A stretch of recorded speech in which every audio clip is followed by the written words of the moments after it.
कि आज पहला रण जो है आपको बता दें कि चल रहा है। इस वक्त मतदान जारी है। उत्तर प्रदेश की 8 लोकसभा सीटों पर हम लगातार नजर बनाए हुए हैं। इस बीच हमारे साथ 2 खास मेहमान और हमारे साथ जुड़ गए हैं चर्चा में।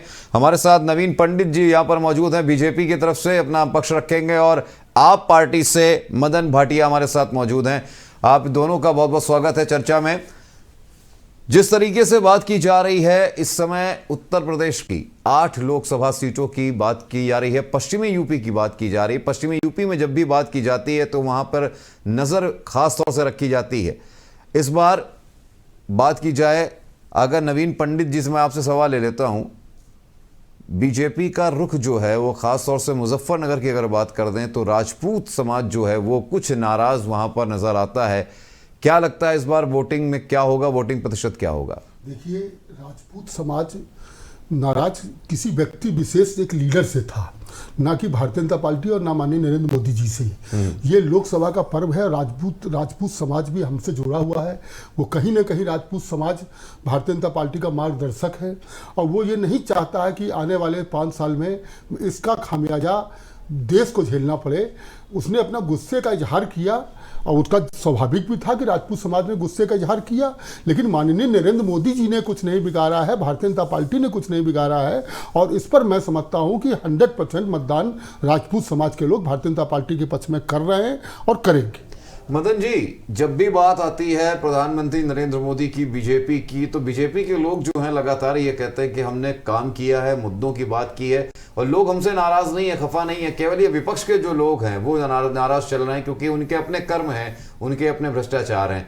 अभी अगर बात की जाए आपकी यानी आम आदमी पार्टी की, तो आम आदमी पार्टी की जो मुखिया है वो बेचारे इस वक्त जेल में हैं। क्या कहेंगे बीजेपी की इस जो मनस्थिति है उस पर?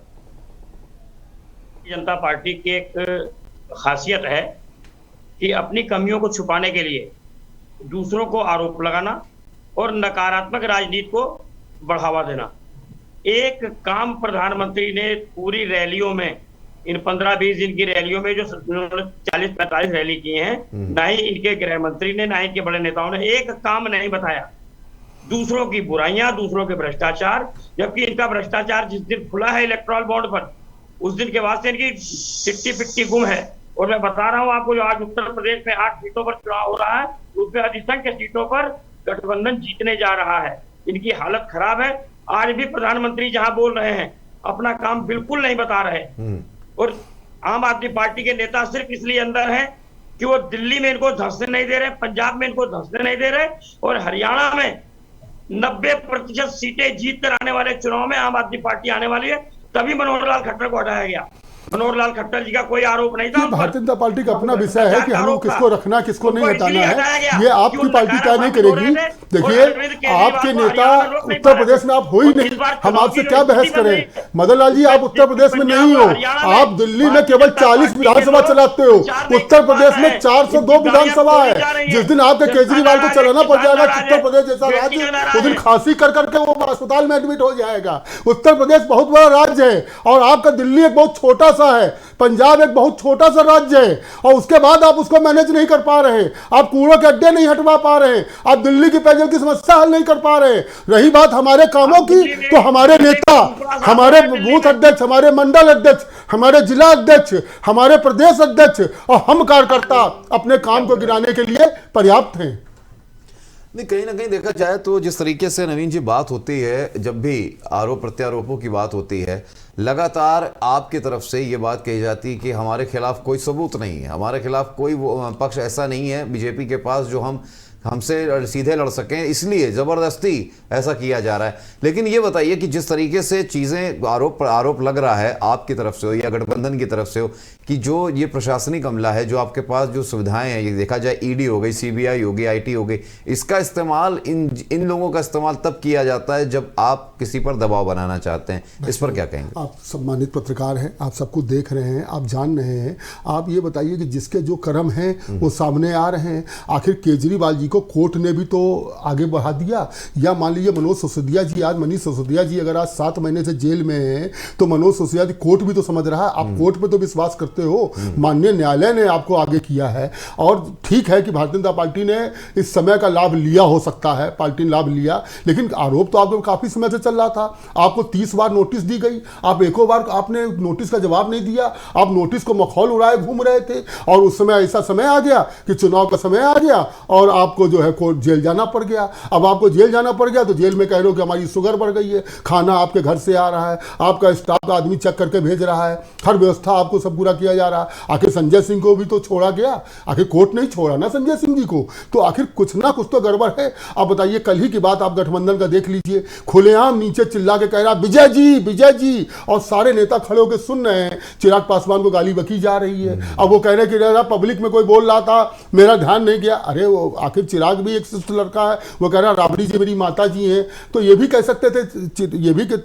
सकते थे कि मेरी माँ के समान है, चिराग मेरा भाई है। और अगर इस प्रकार से अगर उस पार्टी के कार्यकर्ता ने कहा है तो मैं इसकी निंदा करता हूं और मैं उसके खिलाफ कार्रवाई करूंगा। इतना कहने में क्या जा रहा है कि जो आप झूठ पर झूठ बनाते जा रहे हो कि साहब मैं वहां नहीं था और मैंने बात नहीं सुनी, और मैंने टीवी चैनलों के माध्यम से देखा कि वो चिल्ला रहा है कि विजय जी, और मंच पर नेता खड़े हैं और विजय जी हाथ देके उसको शांत कर रहे हैं। तो ये अगर तेजस्वी जी कह देते कि भाई ये गलत हुआ है और वो मेरी माँ के समान है और मैं इसकी निंदा करता हूँ और उसके खिलाफ कठोर कार्रवाई करूंगा चुनाव के बाद, तो बात खत्म हो जाती। तो उसको बढ़ावा आप खुद दे रहे हैं। रही बात आप कह रहे हैं कि मतदान नहीं पुलिस प्रशासन करने दे रहा, अरे जब प्रशासन आपके खिलाफ, जब आपके साथ कोई मतदान करने के राजी नहीं है, तो आप पिछले बार भी तो आप लेकर घूमे थे जयंत चौधरी जी को, तब आपने कहा कि मेरा बहुत बढ़िया चल गया। आज जयंत अगर हमारे साथ आ गए हैं, आज अगर हमारी प्रदेश में बढ़िया छवि अगर दिख रही है, मेरठ मुजफ्फरनगर में हमने मेहनत करी है, हम पिछले काफ़ी समय से हम वहाँ पे मेहनत कर रहे थे, हमको लग रहा था कि हमारा यहाँ पे पॉइंट थोड़ा ख़राब है,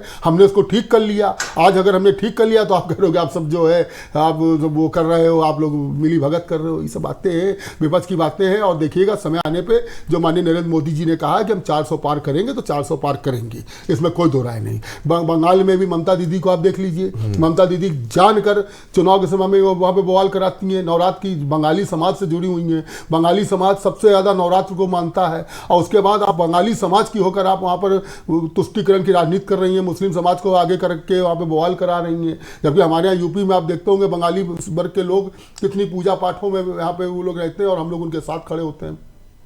अच्छा मदन जी, जिस तरीके से माहौल देश का इस समय बना हुआ है और खासतौर से आपके साथ जिस तरीके से कहते हैं ना, आम आदमी पार्टी के साथ जिस तरीके से आप लोग कहते हैं ज्यादतियां हो रही हैं, एक बात मुझे पूछना चाहूंगा कि आपके ही पार्टी के एक बहुत पुराने नेता रहे जो इस समय देखा जाए वो साथ छोड़ चुके हैं, लेकिन कविराज कहे जाते हैं, कुमार विश्वास, उन्होंने एक बार बयान दिया था कि उन्होंने अरविंद केजरीवाल के विषय में, जो आपके नेताजी हैं उनके विषय में, उन्होंने अपनी माताजी को बताया था और माताजी से उन्होंने सारी चीज़ों का जिक्र किया था कि किस तरीके से काम होता है, किस तरीके से चीज़ें होती हैं, आप पार्टी और केजरीवाल किस तरीके से सोच विचार रखते हैं।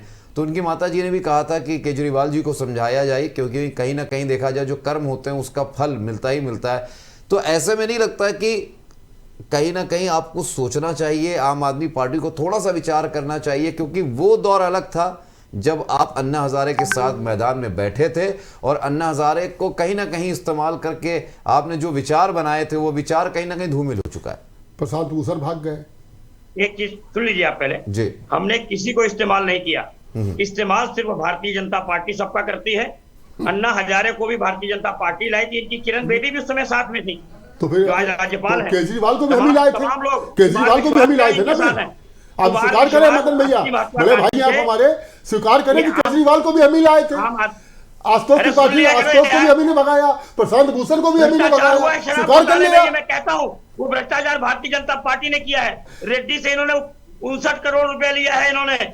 आप जब आप गिनने गए थे, आप गिन रहे थे, आप गिन रहे थे मदन भैया, घर छोड़ती है अनुराग जी, आप मदन भैया बड़े भाई गिन रहे थे, आप बनाने वालों को नहीं छोड़ा। अरे आप गिन रहे थे मदन भैया, वैक्सीन बनाने वालों को नहीं छोड़ा। अरे मदन भैया आप अपनी बात करो, कहाँ लेके चलेगा, कोई साबुत है आपके पास, कोई आपके नेताओं के पास साबुत है? एक मिनट सुन लेते हैं। सबसे इन्होंने भ्रष्टाचार किया है, भ्रष्टाचार की जननी है, भ्रष्टाचार की संरक्षक है भारतीय जनता पार्टी। अच्छा, मोहल्ला इलेक्ट्रॉल बॉन्ड क्लिनिक, पर इनको एक जवाब न मिनट देना पड़े। मदन जी, फेल है मदन जी, मोहल्ला इलेक्ट्रॉल क्लिनिक बॉन्ड इनका। पर इनको मदन जवाब न जी, देना पड़े, मदन जी, इसलिए दिल्ली बकवास में करते हैं। मोहल्ला क्लिनिक, कभी मोहल्ला कोई क्लिनिक, टिकल की बात अरे करेंगे। मदन जी बात तो सुन लीजिए। मोहल्ला क्लिनिक आपकी तरफ से चलाया गया, लोगों ने वहां जमीनी स्तर पे जब कहा जाए तो कई बार कैमरों पे हमने भी देखा है कि मोहल्ला क्लिनिक लोगों को बंद ही मिला है। दूसरी तरफ अगर बात की जाए, जिस तरीके से अभी आपके जो नेता फंसे हुए हैं, चाहे वो सिसोदिया जी की बात करें, चाहे मनी लॉन्ड्रिंग की बात करें, चाहे शराब नीति की बात करी जाए, कहीं ना कहीं कुछ तो ऐसा मिला होगा ईडी को, सीबीआई को। कुछ नहीं मिला। एक मिनट, मनीष सिसोदिया के घर पर इन्होंने 70 रेड की, 1 रुपया बरामद नहीं हुआ। तो कोर्ट कहीं रिहा से क्यों नहीं कर ट्रांजेक्शन रहा? नहीं मिला। कोर्ट रिहा अरविंद क्यों नहीं कर रहा केजरीवाल के मदन जी? 7,000 रुपया मिला। कोर्ट भी मिला संजय सिंह हुआ। क्या 1 रुपया नहीं मिला। माननीय कोर्ट भी मिला हुआ सत्येंद्र है। जैन क्या 1 रुपया नहीं मिला।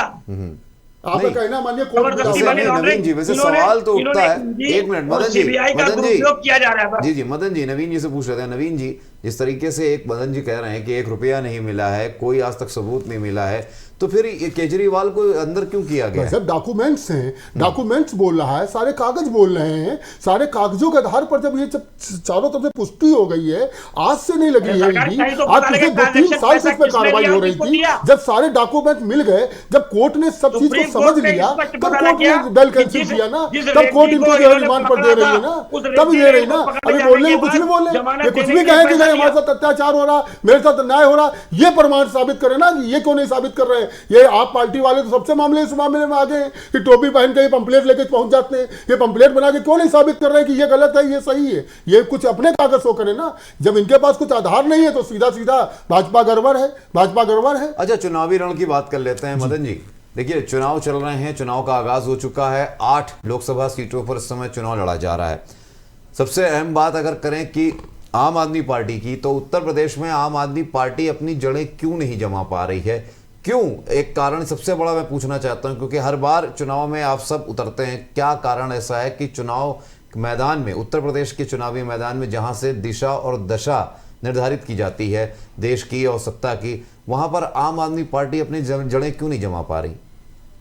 देखिए, आम आदमी पार्टी जिन राज्यों में जी गठबंधन के तहत उसको सीटें मिली हैं, जो मांगी है उसको मिली है, और वो सारी सीटें जीत कर आ रही है। यूपी हम में आपको दिल्ली कितनी में मिली है? भारतीय जनता पार्टी को यूपी में आपको कितनी मिली? हम पंजाब में 10 नहीं मदन दे रहे। भैया, यूपी में हरियाणा कितनी मिली है ये आपको? हालत है जिनके प्रचार वाहन गलियों में घूम नहीं पा रहे। यूपी में आपको कितनी मिली है? दौड़ाया जा रहा है, मारा जा रहा है। बिहार में आपको कितनी मिली है? इनकी स्थितियां अच्छी नहीं है। राजस्थान में आपको कितनी मिली? मध्य प्रदेश में कितनी मिली? यूपी में आपको कितनी मिली मदन भैया? गठबंधन से आपको उत्तर प्रदेश में मदन भैया कितनी मिली है? मैं मदन भैया आपसे पूछना चाह रहा हूं, आप मेरे बड़े भाई हैं, मैं आपकी कहीं ना कहीं मैं आपकी प्रशंसा करता हूं पीठ पीछे, आप एक अच्छे नेता हैं। मदन भैया, यूपी में इनको कितनी मिली है गठबंधन से आपको सीटें? आपको मदन भैया आवाज नहीं जा रही शायद। मदन जी, आपको आवाज मिल पा रही है?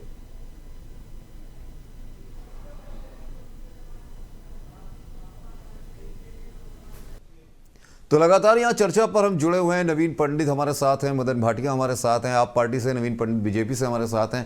नवीन जी, आप सवाल पूछ रहे थे मदन भाटिया जी से, लेकिन टेक्निकल कारणों की वजह से कुछ हो गया था। जी, मैं मदन भैया से पूछ रहा था कि यूपी में गठबंधन द्वारा आपको कितनी सीटें मिली हैं? आपके नेता संजय सिंह जो पूरे देश की राजनीति करते हैं, वो अपने लखनऊ तक में जहाँ के रहने वाले हैं वहाँ तक अपनी पार्टी को नहीं खड़ा कर पाए हैं, आसपास के ज़िले में नहीं खड़ा कर पाए। तो हम और बाकी केजरीवाल जी गाजियाबाद में रहते हैं, गाजियाबाद तक में भी आपने पार्टी की अपनी स्थिति को मजबूत नहीं किया। ठीक है कि दिल्ली में एक अन्ना जी का आंदोलन चला था, उस दौरान आपने, केजरीवाल जी ने बड़ी मेहनत करी और अन्ना हजारे वाला साथ हुए। उनके बाद उनके साथी प्रशांत भूषण जी और जो कवि जी, सब लोग छोड़ के चले गए। आशुतोष त्रिपाठी जी बहुत बड़े पत्रकार थे, वो भी चले गए, सब वापस आ गए।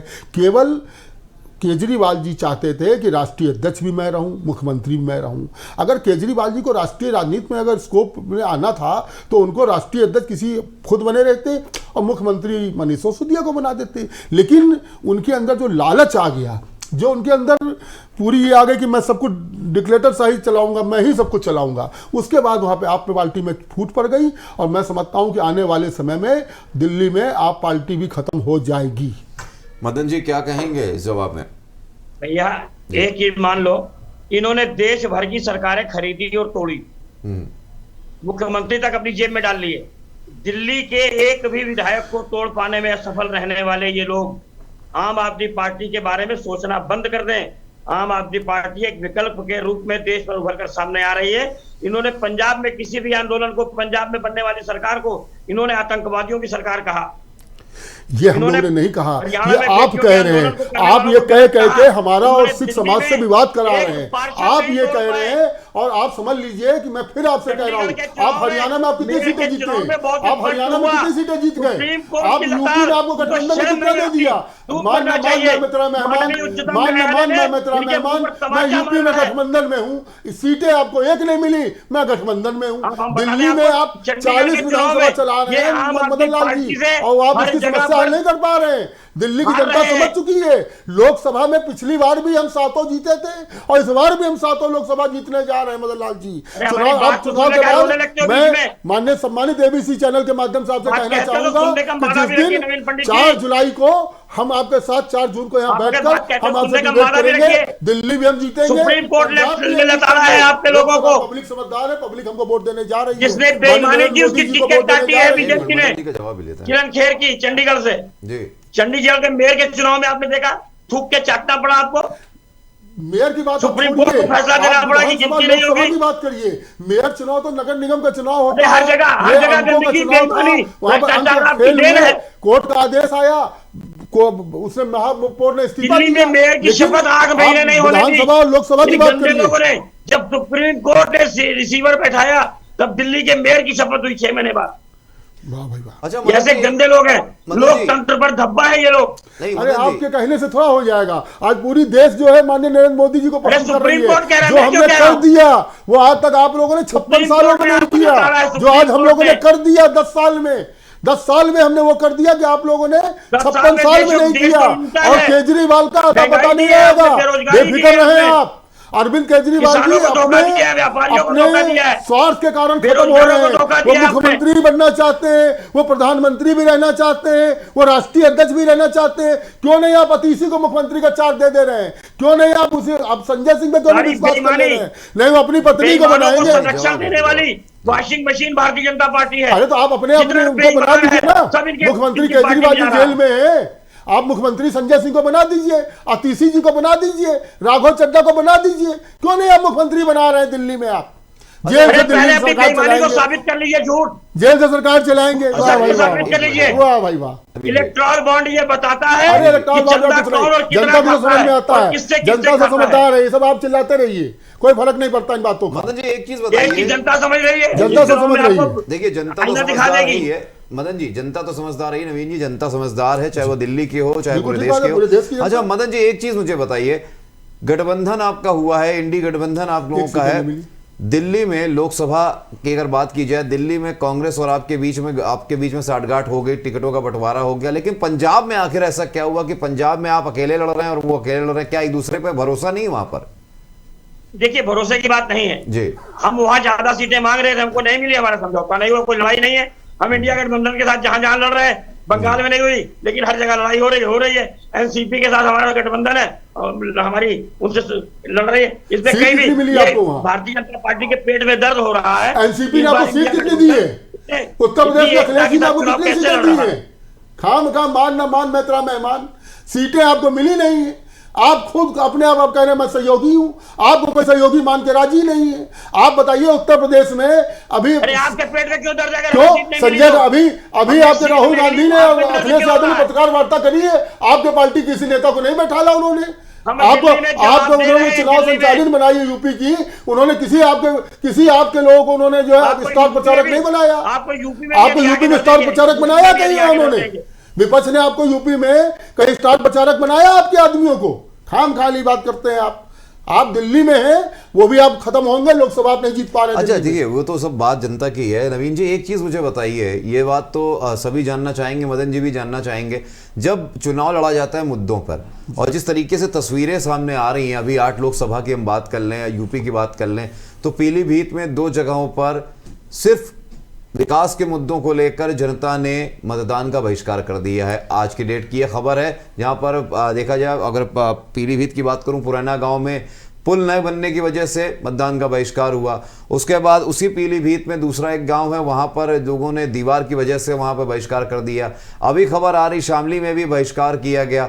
धीरे धीरे जनता के बीच में रामपुर में भी बहिष्कार किया गया। आखिरकार जनता जो है वो सच का आईना तभी दिखाती है कि हमारे यहाँ विकास की बातें की जाती, वादे किए जाते हैं, सांसद महोदय वादे करके जाते हैं, और जब वादे नहीं होते जनता को यही मौका मिलता है, वो सच का आईना दिखाती है। तो उस सच के आईने से क्या आपको नहीं लग सकता कि जो आप लोग बीजेपी जो दावे करती है, दम भरती है, वो कहीं ना कहीं थोड़े बहुत खोखले तो हैं? कहीं कुछ ना कुछ अगर कमियां रह गई थी तो उसको ये हमारी पार्टी के वहाँ पे वरिष्ठ जनों की ये चिंता करनी चाहिए थी कि अगर ये यहाँ पे चलकर चुनावी कारण बनेगा, और अगर वो चुनावी कारण बना तो आपने इसको पूरे प्रदेश में, पूरे देश में दिखाया, तो निश्चित रूप से कहीं ना कहीं कुछ कमियां रह गई होंगी। जाकि मान लें आप पीलीभीत की बात कर रहे हैं, तो वहाँ से हमने सीट बदली है, हमने लोकसभा की सीट इसी कारण से बदली ना कि जब हमको वहाँ पे जब जानकारी हमारी पार्टी के नेताओं को हुई कि आपने वहाँ पर कुछ काम करने में थोड़ी गड़बड़ी करी थी, इसलिए वहाँ से उनको हटा के दूसरी जगह किया। अच्छा, नमामि गंगे प्रोजेक्ट की बात कर लेते हैं थोड़ा सा, जब मुद्दों की बात आई रही है, क्या नाला बंद हो गया गंगा में गिरना? नाला लगभग तो मैं समझता हूँ बंद है। नहीं, इतने करोड़ों खर्च होने के बाद भी आज तक नाले बंद क्यों नहीं हो पाए? मतलब उसका कोई सब्स्टिट्यूट क्यों नहीं? नाला बंद हो गया, सीसामऊ नाला जो मेन नाला गिरता था वो बंद हो गया। अब कुछ टेंडरी वाले चोरी छिपे अगर अधिकारियों की मिली भगत से अगर कुछ गंदा पानी छोड़ रहे हैं तो उनके खिलाफ कार्रवाई होनी चाहिए, इसके हम पस्तर हैं। और गंगा कार्रवाई करेगा कौन? बात यह है कि कार्रवाई करेगा कौन? देखिए, देश में सरकार आपकी, पहले से प्रदेश में सरकार आपकी, गंगा साफ हुई है। बात मुझे नहीं बताइए, देश में सरकार आपकी, प्रदेश में सरकार आपकी, महापौर आपका, उसके बावजूद भी अगर गंगा निर्मल स्वच्छ नहीं हो पा रही है, करोड़ों रुपए जो जनता के टैक्स से आते हैं वो अगर वो सही जगह नहीं लग पा रहे हैं, अगर गंगा साफ नहीं हो पा रही है, तो हम कैसे मान ले पतित पावनी गंगा साफ नहीं तो लोग कैसे? गंगा जल भी साफ हुआ। आप गंगा जल, पिछली गंगा जल को देख लीजिए, अभी की गंगा जल को देख लीजिए। लेकिन कुछ जो गलत समाज के लोग हैं जो इस प्रकार का जो पैसा कमाने में इस प्रकार का दुरुपयोग कर रहे हैं, और कुछ जगह से, एक आध जगह से अगर डालने का कार्य करते हैं, तो निश्चित रूप से मैं आपके चैनल के माध्यम से आज आपको आश्वस्त करता हूँ कि कल से इस लड़ाई को मैं पूर्णतः लड़ूंगा, और जो एक दो जगह से कहीं भी गंदा पानी आ रहा उसको रोकने के लिए मैं पार्षद दल नेता बीजेपी होने के नाते मैं इस मुद्दे को लेकर कल से इसको गंभीरता से कार्रवाई करूंगा। लेकिन गंगा जल साफ हुआ है, पैसे का कोई दुरुपयोग नहीं हुआ है। अगर पैसे का कोई दुरुपयोग है तो कोई भी आप साबित कर दीजिए, हम राजनीति छोड़ने को तैयार हैं। मदन जी क्या कहेंगे? पैसे का दुरुपयोग नहीं हुआ है, गंगा जो है निर्मल स्वच्छ हुई है, थोड़ी बहुत कसर बाकी। अनुराग भैया जी, आप जाजमऊ में चले जाइए, एक बूंद गंगा में पानी नहीं है, एक बूंद। तो पानी नहीं छोड़ा जा रहा है, पानी नहीं छोड़ा गया है, उसमें पानी ना होने का मतलब है उसमें पानी? देखिए, पानी साफ है कि नहीं है ये मुझे बताइए आप मदन जी, पानी साफ है कि नहीं है ये मुझे बताइए। पानी साफ है। ने कहा था मुझे मम्मा गंगा माँ ने बुलाया है। हाँ, तो बुलाया है, इसमें आपको क्या दिक्कत हो रही है? आपको भी जमुना मैया ने बुलाया था, आप गए तो बार वहाँ पे? आप यहाँ फेना छोड़ रहे हैं, आप तो दिल्ली में फेना छोड़ रहे हैं, जहरीला पदार्थ छोड़ रहे थे। हमने तो गंगा को साफ किया, गंगा आज आचमन करने योग्य बना दिया, लेकिन आप तो फेना दिल्ली में जमुना में छोड़ रहे हैं। जी, कानपुर में गंगा की हालत आप देख लें, बिल्कुल साफ है। चलिए मैं चलिए, कल आप दोनों चलते हैं, 6 नाले गिर रहे हैं। चलिए मैं आपके साथ कल आता हूँ। कल कहाँ चलूँ आपके साथ मदन भैया, बताइए बड़े भाई, कल कहाँ मिले आपसे हम? चलिए मैं नाले दिखाऊंगा, कल मैं आपको फोन करूंगा, आप मुझे दिखाइएगा, और अनुराग भैया को भी दिखाइएगा वीडियो आप। मैं कल आपके साथ चलूंगा। गंगा स्वच्छ है, गंगा का जल स्वच्छ है, गंगा का जल स्वच्छ है, गंगा स्वच्छ है। कल मैं आपके साथ चलूंगा, आपको फोन करूंगा, आप मुझे दिखाइएगा। अगली डिबेट गंगा के तट पे रख लीजिए, करिए, हम स्वागत करते हैं। हम अनुराग भैया से निवेदन करेंगे, भारतीय जनता पार्टी का चेहरा हम दिखा देंगे। हम अनुराग भैया से निवेदन करेंगे, आपके साथ मिलके चलेंगे हम आपके साथ। अच्छा, एक चीज मुझे बताइए, भ्रष्टाचार खोल के दिखा देंगे। नहीं चलिए, दिखाओ ना यार, दिखा अच्छा, सब दोगे। मदन जी, लोकसभा चुनाव खत्म हो गया तो दिखाओगे, है तो दिखाओ ना। गंगा मंत्रालय से मोदी ने हटाया उनको भ्रष्टाचार पे। मदन भैया भ्रष्टाचार साबित हुआ है। अच्छा, एक चीज मुझे बताइए मदन जी, आरोप प्रत्यारोप का दौर तो हमेशा लगता रहा है, और इस बार आपको नहीं लगता कि अगर बात की जाए प्रधानमंत्री नरेंद्र मोदी जो हैं वो कहीं ना कहीं आज भी उन्होंने देखा जाए तो आज उन्होंने रैली करी अमरोहा में, और रैली में भी उन्होंने सिर्फ एक ही बात करी, विकास के मुद्दों की बात तो पीछे करते रहे। वो केवल ये कहते नजर आए, राम मंदिर हमने बनवा दिया, सूर्य तिलक हमने करवा दिया रामनवमी पर, और द्वारिका में होके आया हूँ, समुद्र के अंदर गहराई में होके आया हूँ, मोरपंख रख के आया हूँ।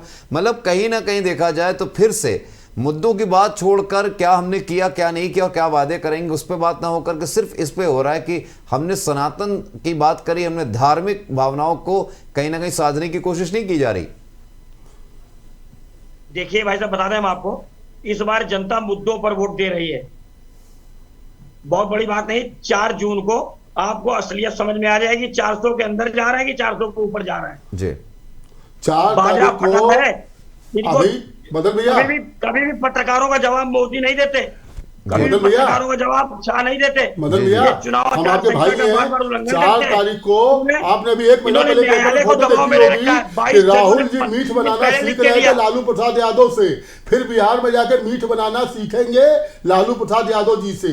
अभी राहुल जी की फोटो आई थी एक बार अखबार में कि लालू प्रसाद से मीठ बनाना सीख रहे थे, तो 4 तारीख को मीठ बनाना फिर सीखेंगे। जनता भाजपा के साथ थी, है और रहेगी। चलिए, जनता किसके साथ है वो 4 जून को पता चली जाएगा, जब पूरे देश के मैं आपको मिठाई खिलाऊंगा। बिल्कुल, देखते हैं वो मिठाई कौन खिलाएगा, वो तो बात की बात है। 4 जून को जनता हिसाब कर ही देगी और जनता का मन भी साफ हो जाएगा। फिलहाल नवीन जी हमसे जुड़ने के लिए, मदन जी हमसे जुड़ने के लिए बहुत बहुत शुक्रिया। तो आज की चर्चा में और इस लगातार हम ये जानने की कोशिश कर रहे हैं कि क्या कुछ यहाँ पर चीज़ें होने वाली हैं, किस तरह की चीज़ें होने वाली हैं। लगातार आपको हम ये भी बता रहे हैं कि आज जो पहला चरण है लोकसभा चुनावों के रण का, वो लगातार यहाँ पे जारी है। फिलहाल यहाँ पर लेंगे एक ब्रेक के बाद भी लगातार हम आपको बताते रहेंगे क्या कुछ चल रहा है आज पहले चरण में।